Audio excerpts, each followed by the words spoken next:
Chapter 9.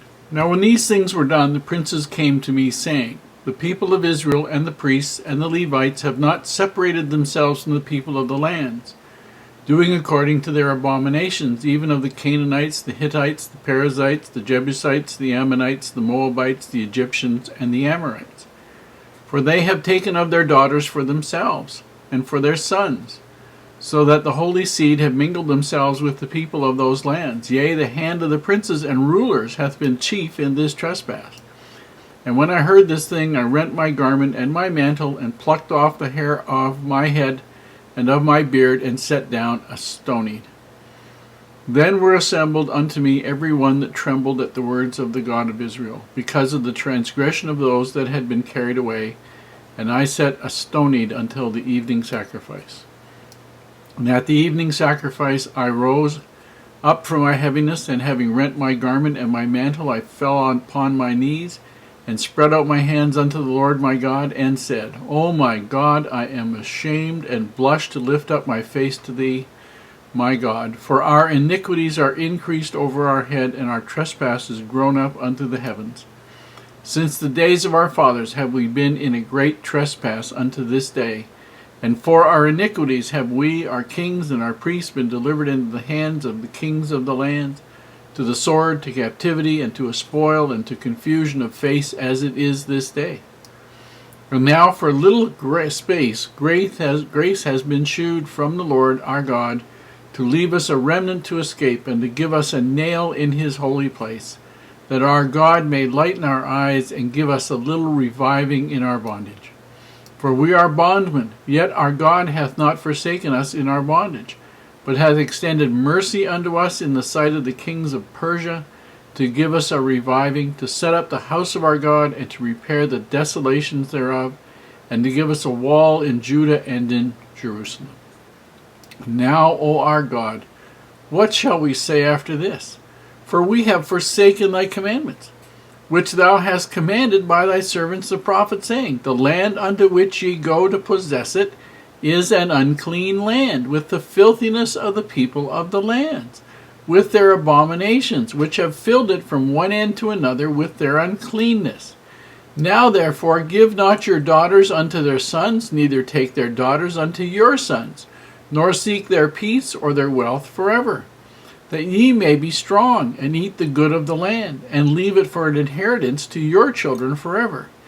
And after all that is come upon us for our evil deeds, and for our great trespass, seeing that thou, our God, hast punished us less than our iniquities deserve, and hast given us such deliverance as this, should we again break thy commandments, and join in affinity with the people of these abominations? Wouldst not thou be angry with us till thou hadst consumed us, so that there should be no remnant nor escaping? O Lord God of Israel, thou art righteous, for we remain yet escaped as it is this day. Behold, we are before thee in our trespasses, for we cannot stand before thee because of this. No matter how many times this particular kind of event comes up, there always seem to be some people who don't understand the significance of it and think it is horrible that these people cannot marry for love, and that they have to marry, that the Jews are supposed to marry other Jews, and they don't marry into the families of the people surrounding them, because in the minds of the people that have this objection, these are probably wonderful people, very nice, and how else are you going to convert them to Judaism?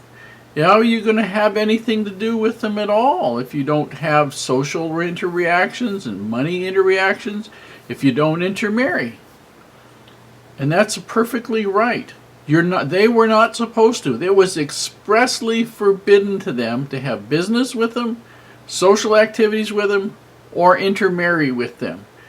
Because the more they had to do with these people, the Canaanites, the Perizzites, the Jebusites, the Hivites, all the rest of them, all of whom worshipped corrupt gods, who required human sacrifice, the spilling of human blood, were not the true God, the more the people, the Jews, would engage in idolatry, turn from the true God, and engage in the human sacrifice and all the other corruption themselves. The only way they were ever going to be free of that was to have nothing, zero, no interchange, no association whatsoever with the people in the country who had those kinds of worship, which they all did.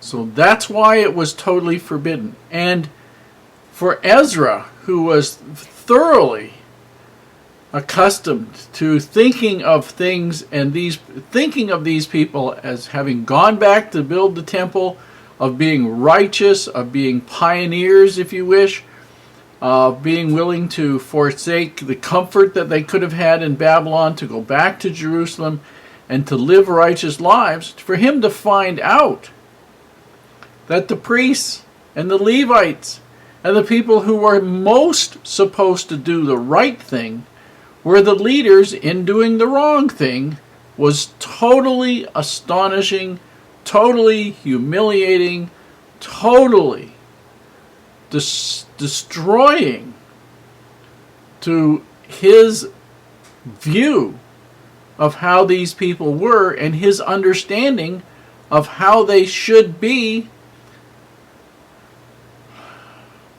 He just recognized the gross sin, the breaking of all the commandments, and he was amazed that at the patience of the Lord in still allowing these people to live.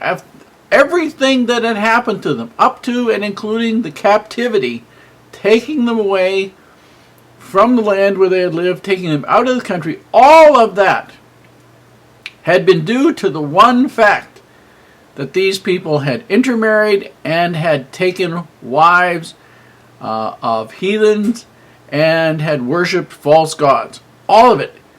And they get a chance to come back to build a temple, build up Jerusalem again, and what is the complaint he hears? They're doing it all over again.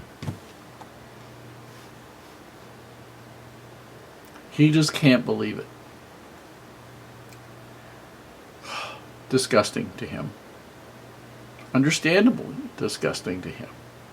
He knows what the right is. He also knows that all the people know what the right is. And all the leaders of the people know what the right is.